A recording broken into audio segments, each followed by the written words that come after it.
Well, hello, and welcome to a total standalone episode that has nothing to do with necessarily becoming a LINENITE.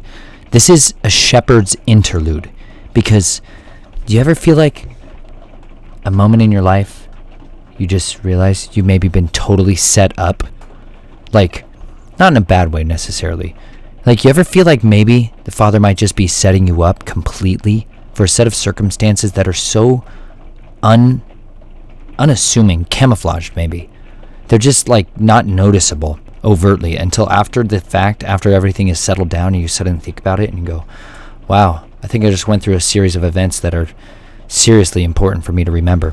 I just had one of those go down, you guys, and I needed to share it with you because, well, I'll just put it this way. Do you guys know anything about bedtime routines? If you don't have children, these are some of those comments that people make or talk about and that just make no sense to you, really, because you've never just realized how unbelievably challenging, complex, and just this orchestrated dance. It's like an unbelievable set of circumstances that try to just get things just dialed in enough so that everybody goes to bed at the just right kind of way. If you've been a parent to multiple children, you know exactly what I'm talking about. It's a precarious time. You must dance well during that season. You know what I mean? It's like either doing dishes, and we live in an RV, so it makes things even more complicated. But Chelsea was getting some of the Naomi ready for bed, and I was manning Jubilee. You know what I mean? I was playing one-on-one. We're still like one-on-one. We're not into the zone defense kind of strategies yet because we just have one child per of one of us right now. I was helping Chelsea by watching Jubilee. And so I was carrying Jubilee around, and I take her outside because it's wonderful, and we live in a rectangle, remember? We got to go outside, otherwise it's not a good space. You need to get outside the box, you know what I mean? So we go outside, and when I stepped outside, I began to hear this very particular sound, like my wife, being a Proverbs 31 woman, sewing in the background. Yes! On a side note, Naomi tonight asked her mother to make her a linen outfit. My daughter's becoming a LINENITE. She asked to wear her linen dress to bed, first of all, which was outrageously spectacular. But then she asked her mother to make her a linen outfit. So she's going to do that. Maybe I'll roll on a little bit of that footage because she's always becoming a LINENITE. But it just made my heart so swole. Chelsea and I came out like, our daughter wants to wear linen. Come on. It's going to be so good. I know she's going to feel amazing. If your children haven't been wearing linen before, stop and think about your life. And what could happen if your children were at peace? What if your children have just been wearing petroleum oil poison for years and they're grumpy and depressed and miserable because they're being electrocuted constantly? Go back to my videos on poisoned by dragons and becoming a LINENITE. Anyways, Chelsea is making that in the background, so don't mind that noise. And it's raining, which means it's muddy and it's mucky. And I'm a shepherd, y'all, if you didn't know that. I do some shepherding of goats. Not a huge flock, mind you, like a full quiver flock, 12-ish, sometimes 13, sometimes 9. I lose track of count because I still have children, and I'm very tired a lot of times. That being said, I stepped outside the RV, and I heard one of the goats scream. And now, let me just tell you this about goats. They make some unbelievable noises. I'll probably roll in some footage where you can hear some of the background noises that I hear on my morning regular basis, like while goats are feeding. They don't necessarily fart in your face while you're milking them, but while they're eating, they burp out their mouth in total fart noises. It's unreal.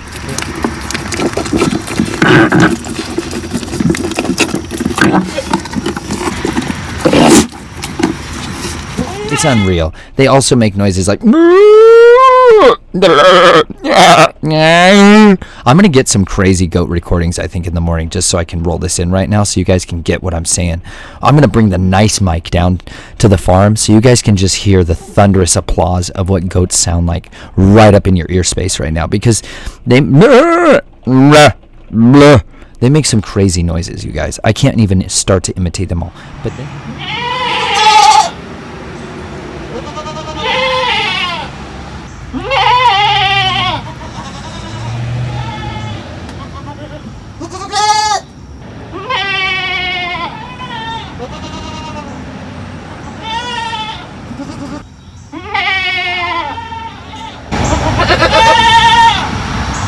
But then there's these particular sounds that they make when they're in distress. Like if you haven't seen my video, I don't even remember which one, but Fred, he was one of the goats that got his head stuck in the barrel. And he gets it stuck in there all the time because his horns are growing and he still thinks he's a wee kid, but he's not. He's growing up and he's turning into a man goat. He-goat, a billy goat, right? Well, anyways, one of the goats is screaming so horribly, it sounds like a child. It really sounds like a child is screaming for its life. Like,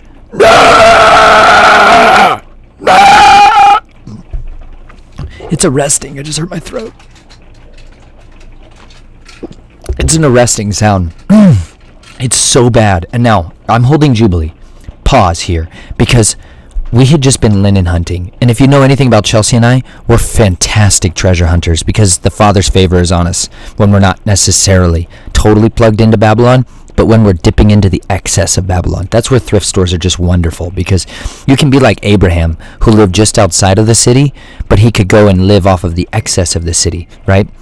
There's a whole other parable in this story that you guys got to learn, but you have to read Genesis for yourself. Have you read the Sword of the Covenant today? If not, you're starving to death. So go eat something delicious like the living word of Elohim. Here's my meaty book today. I took some bites out of that in Jeremiah 13, talking about linen girdles and a guy who walks 250 miles. I don't know that he walked necessarily. Jeremiah gets told, hey, guess what? Go put a linen girdle on your loins. It's a good decision. He did. He had to go purchase one, first of all. He purchased one, and then he said, don't wash it, and gave him a 250-mile journey. 250 miles. He could have potentially walked the whole way. Ezra did. It took him 4.5 months. That's pretty impressive. I haven't walked anywhere for 4.5 months. Not even a little. I walked a lot in the army. A lot. I stood a lot in the army. I've talked about that a lot. Just standing. But I walked a lot. And when you walk a lot with weight on your back or whatever else, you get filthy. Just disgusting. Unbelievable nastiness. Now imagine not washing a linen garment for 4 months. That thing's going to be disgusting. Some of the tasks the prophets were given, you guys, you ever really wonder why they had to do these things? Like, who was it? Ezekiel is eating food cooked over dung. I think it's Ezekiel. Yeah. Like, just think about that. He's also making clay and like cities and fortresses and fortifications. He's doing some cool stuff in there at times, that he's getting to do little tiny like battle scenes and stuff like that. Some of the stuff's fun, but some of the stuff is definitely not. Like walk around barefoot. Except for you barefooted club out there. I love you guys. You always inspire the snot out of me. Not the snot. You inspire like the courage in me. You take the snot right out of me because I sneeze when I see you, just thinking of all the wonders that could happen if I was barefoot all the time. Anyways, Jeremiah walks 250 miles one way. And then he's told to take that soiled, soggy, excuse me, someone is interrupting us. I apologize, not too much. He takes these soiled garments, super soiled at this point, even if he took a camel or maybe a horse. It was a long journey. He goes there and he's told to hide this thing in a rock. So he does. And then he comes back. And then it says, after many days, Yahweh tells him, go back and get that linen garment. And he goes and finds the hole. This might have taken him another 4 months. He goes and finds the hole in which he hid it, and he pulls it out of the ground, and he said it was completely worthless. It was ruined. It was of no purpose anymore. Could not be repurposed into anything good. And then he is basically made to give this parable teaching about how this is exactly what the whoredom of Israel has done through their idolatries. Yahweh gave them the words of the covenant to hear, to listen and obey and to do and to guard. Shamer and shomer, to guard and to do, to hear and obey. He gave them these words, and basically they spit them out of their mouth and were like, I'm going to go taste this other meaty idol and see how good he tastes. That's what they did. They rejected him. So you know what Yahweh did? He says, fine. If you don't want to listen to the words I have to say when I speak, if you plug your ears when I speak, I'm going to plug my ears when you scream. And so that's what he did. That's like the whole book of Jeremiah. Read the whole book of Jeremiah in one sitting. I challenge you. Read the entire book of Jeremiah in a sitting. If you can't do that, you need to sharpen a different area of your soul and allow it to get cut off. Because if you can't carve out from one day of your life, 1 hour-ish, to read the book of Jeremiah, you simply need to sleep less a little bit at some window of your time and sacrifice that. Or sacrifice your time staring at the black mirror and get on the word of the living Elohim. It'll change your life. Anyways, Jeremiah has been given this commandment to show and to tell the people, turn from these other Elohim that you are worshiping, these idols, which, by the way, every single one of you have in your house. Even if you're a pretty righteous person, we could root it out of your house. Just ask people that I go and hang out at their houses. People used to come to Chelsea and I's house, and they used to point out idols that were in our house, and we go, dadgummit, we're going to have to deal with that. Because they were good people who said, you ever read the 10 Commandments? First one, second one, no other Elohim but me. First one is just to love him, worship him, all your heart, soul, mind, and strength. Anyways, these words, he wrote them on sapphires, by the way. Reference the pile of sapphires behind my shoulder right there. I have a dream of taking these sapphires, like this one, purple sapphire. Ready? It's going to go swing. You see all those beautiful triangles? Isn't that beautiful? Anyways, they naturally grow this way, you guys. A lot of people have been asking me, did you carve those? No, the finger of Yahweh did. Seriously, read Exodus 24. Yahweh's got sapphire stones under his feet when he comes down. Moses, the burning bush. When Yahweh shows up, sapphires come out of the ground to support his awesome glory. And then he says he took sapphires, gave them to Moses. And then he gave him the 10 Commandments on sapphire tablets. Anyways, I have a dream of getting a tiny little desktop laser etcher so I can engrave the 10 Commandments onto these and then put them on Haas beautiful necklaces and give them to people. Obviously, the necklace cordage will have to be made out of linen. I don't have that yet, but it's a dream of mine.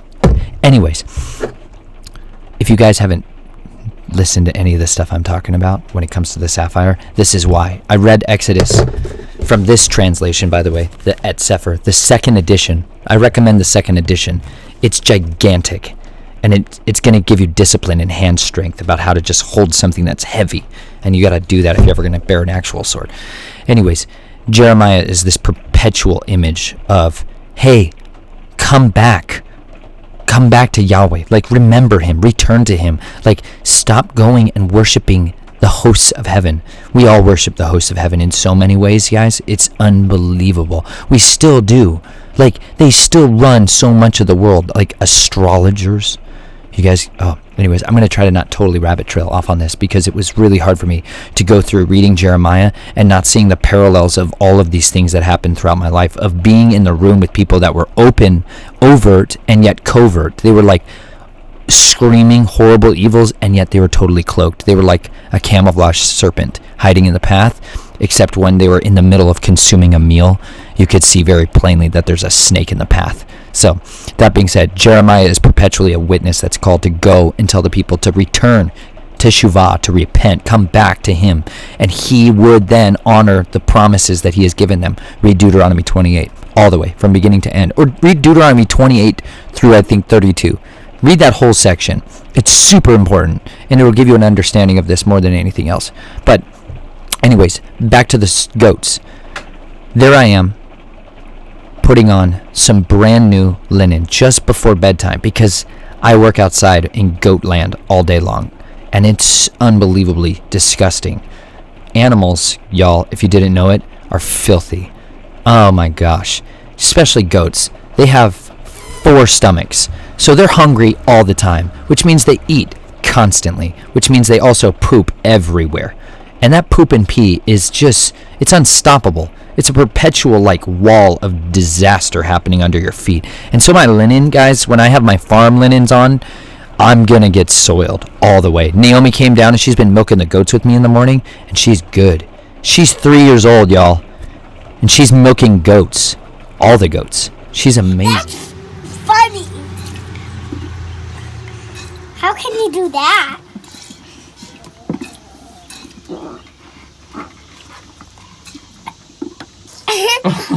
I wanted to squirt that. Try to get it right in the bowl. I wanted to squirt it so it would clean off.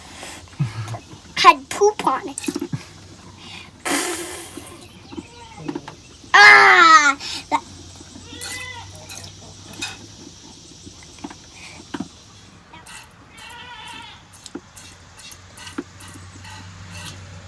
Nice job, Naomi. Look at you. I'm so thankful that you were milking the goats with me now. See, I've wanted you to do this for a long time. Look at now you're ready. And you're doing a terrific job. You knew you would. You guys have no excuses. And especially if you're a child watching this, you got some chores you should be doing. You should be helping your parents far more than you are right now. I guarantee it. Some of you are champions. I've met some of you are some of the most incredible young children I have ever seen. Some of you young men and young women out there are actively coming alongside your parents and being helpmates to them. You need to get more after it, though. I know you guys. Stop playing and start working. It's time to labor. Labor early, trust me. It gets harder when you're older. That being said, Naomi's helping me milk goats, and she's doing a great job. But she's also learning the difference between milking pants versus farm play pants. Totally different story. Now, it's been raining. Reference the sound. It's been raining constantly, which means the pee and the poop and the hay and the straw and the wood chips and the rocks and the mud are all just one congealed, horrible mess right now out there. And it is bad news. You don't want to have to walk into that unless you really are going to walk into that. And I had put on my brand new linen. Now, let me just tell you guys, if you have brand new linen, the first time you're wearing it, it's a special moment. Especially if you found the brand new linen at a used clothing store and you paid less than $1.50 for it. Sometimes you get it for $4, $8, but sometimes you get it for a screaming deal. And I did. And this one had 4 pockets on the vest, on the shirt, and the pants were 100% linen, even the pockets. See, there's some sneaky linen out there where they don't allow the pockets to be actually 100% linen, and they're polyester. Dadgummit. Anyways, these were all the way 100%. So I was really dressing in the good linen moment. I was feeling silky smooth and clean all over. And I was like, yes! I was eating tomatoes. I eaten a lot of tomatoes, which is wonderful because I'd labored for them. So I was tasting the sweat of the fruit of my brow. It was good. It was delicious. It was sweet and savory all at the same time. Now, reference back to running outside with Jubilee, because I'm in my super clean linen and I have not one spot on it. I have no stains on it. It is like immaculate. And it has these beautiful mother of pearl buttons on it. I love mother of pearl because it's all the colors of the rainbow again. I'm a big fan of those because it reminds me of the covenant that Yahweh gave to Noah, that he would not destroy the earth and that the earth would bring forth its increase. So if you're a farmer or if you ever want to eat again, be thankful that the Father gave that covenant, that he wouldn't just destroy all of us and everything we eat, because he really did curse the ground, guys. From Genesis to Noah's time, from Adam's to Noah's time, the ground was bearing forth basically no food, almost none. It was a bad news situation. So, that being said, anytime I see these mother of pearl, these rainbow colors, I'm really enthused. As I started to hear this goat screaming, it starts raining again for the 4th time today. Jubilee's in my arms. She's in her bedtime jammies. She's ready to go to sleep. And all she was waiting for was just her mom, not dad. I hear this goat scream. I'm a long ways away, but I know that scream is somebody is darn near dying.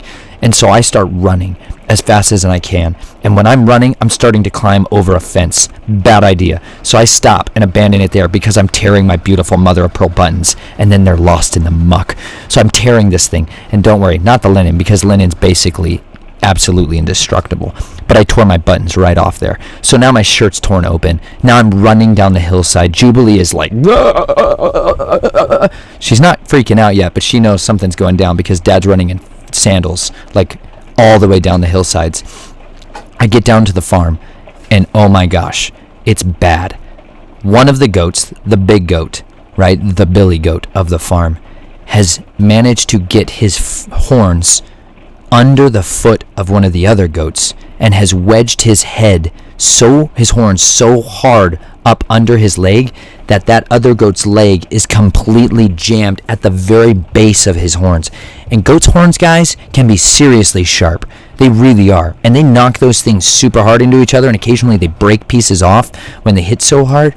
Now, this other goat is one of my favorites because his fur is as soft as cashmere.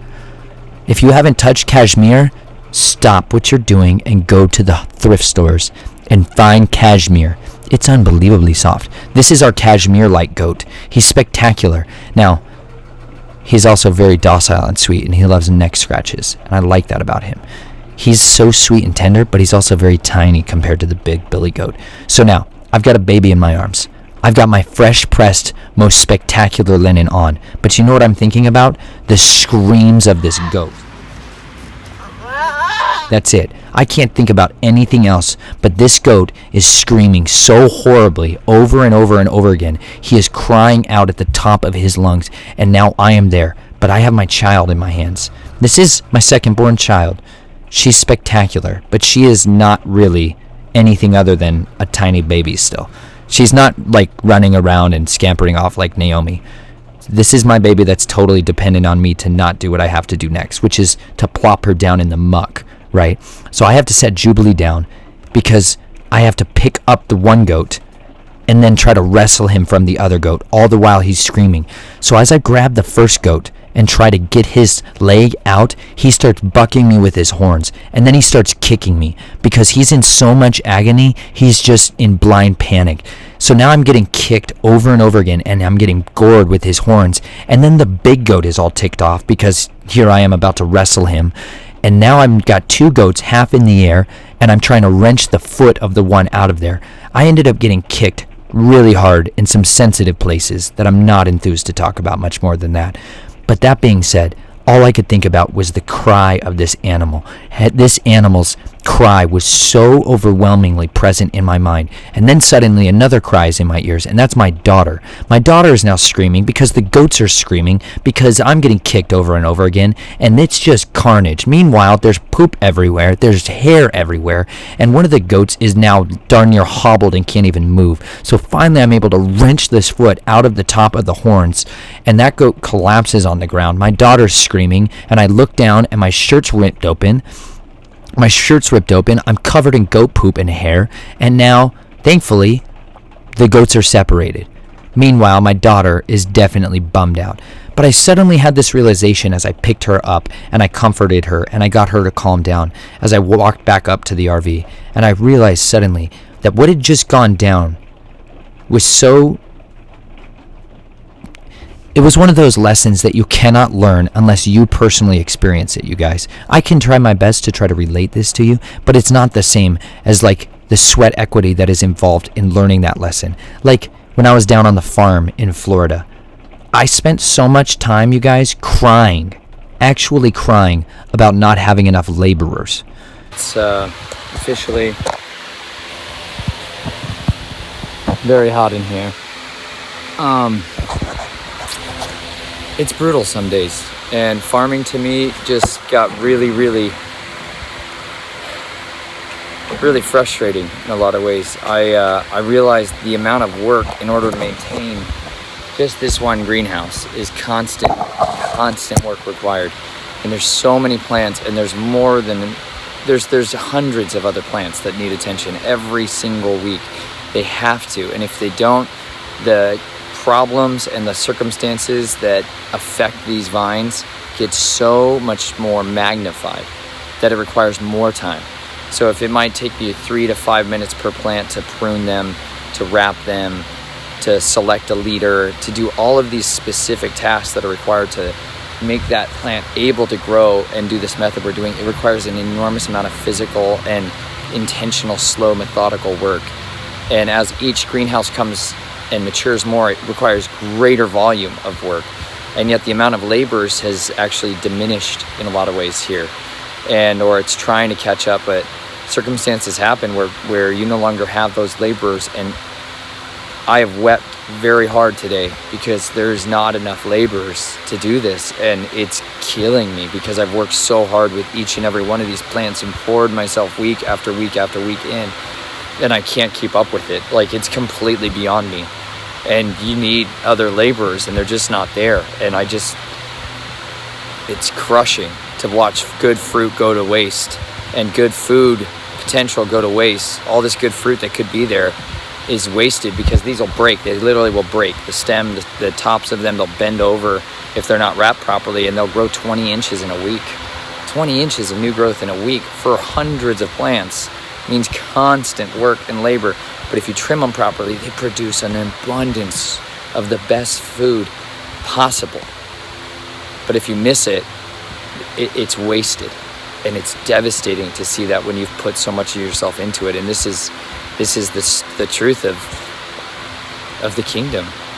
You know, there's so much work to be done. There's so much fruit that's primed for picking that just needs laborers. And I finally grieve for that today. I've never grieved for that, not having enough laborers for good fruit that's going to waste. It's hard when you're invested in it so heavily and your namesake is upon it, and then that fruit, it gets squandered. Devastating. Really bad news. But I was crying in the greenhouses because we didn't have enough laborers, and the farmer walked in and gave me this parable teaching about understanding this is the voice of the Father in our lives, and this is a lesson that you must learn, that this is exactly what the kingdom is like, and that we're out there, we're supposed to be laboring for the souls of men, and then we suddenly begin to work the labor, or we begin to contend for the souls of men, and we look around and we're like, why in the world, where is everybody else? Where are the laborers? Where are the laborers? It says we're supposed to pray diligently daily for him to send forth the laborers to do the good work for him. That being said, I got home, man, and I looked down at my linen and I realized it was totally soiled. It was totally stained, but it was worth it because I'd heard the voice of the one crying out. And there is no greater lesson that you can learn in your life than to cry out. Cry out to him, the good shepherd. When you are in your distress, he says, call unto me, you who are weary and heavily burdened. Right? Do you not understand? He literally tells us, call unto me in your day of trouble, and I will deliver you. That goat called to me in his day of trouble, and I ran to deliver him. I stopped everything that I was doing, including caring for my newborn, and rescued that goat because his cry had reached my ears. His cry had reached my ears, and I soiled myself, my linens, completely not trashed them because linen is so resilient to staining. But that being said, it definitely tainted my garment. I have that stains are upon my garments now. And I suddenly realized this is what the Good Shepherd has done for us. This is what Yeshua did for us. If you haven't seen that and recognized that, he heard the cries of his people, right? Like the cries of his people. Read Judges 2, like read Judges 3, read Judges 6. Read about Genesis, read about Exodus, read about the times when his people cry to him.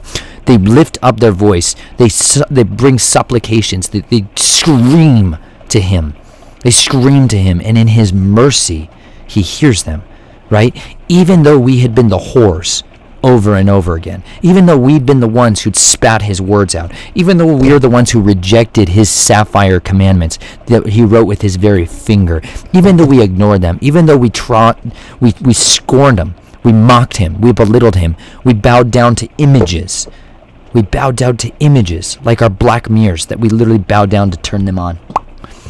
You ever think about that? Where you bow down to turn on your Xbox, guys, and you're turning on you're bowing down to your idols still. It still happens every single day. All of this. You bow down under your Christmas tree to pick up your present. That's a big, longer story. You're going to have to read the book to get more into that. But you got to understand, guys, we've been so ensnared by these same things that suddenly when your life is in distress and you cry out to him and you wonder, why doesn't he answer me? Why doesn't he answer me? Maybe it's because you should return to him. Maybe it's because you should obey him. Maybe you should obey him, and then guess what happens? He promises that he will listen to you. He promises that he will unstop his ears and listen to your cry. That's all that Jeremiah was commanded to go and tell the people over and over and over again. If you would yet return to me, I would listen to you again. I would pardon your transgressions. Read about Hezekiah. He's a fantastic example of this. And his son, who did more evil than all the people that were in the promised land doing before the Israelites went in there. And yet when he diligently repented, the Father pardoned those things that he had done and blessed him because he diligently sought to purge the idolatry out of the land.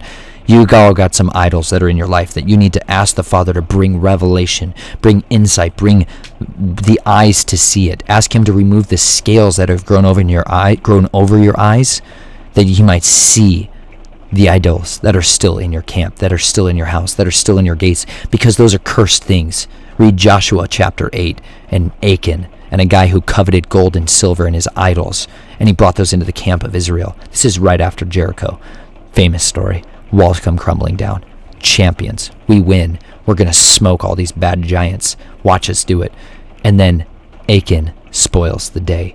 One guy brings in a bunch of gold, silver, and garments, hides them under his tent, and the people go to try to take out another town called Ai.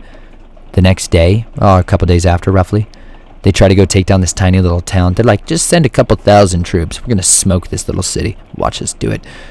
Well, when they go into it, they get their rear ends handed to them swiftly, and 36, I believe, men die from this. They come back and they're just devastated. They're like, oh my gosh, we thought Yahweh was going to be with us. Where was he? Why didn't he answer us? And they're freaking out. And Joshua turns and he inquires of Yahweh. And Yahweh said, there's a cursed thing that's been brought into the camp.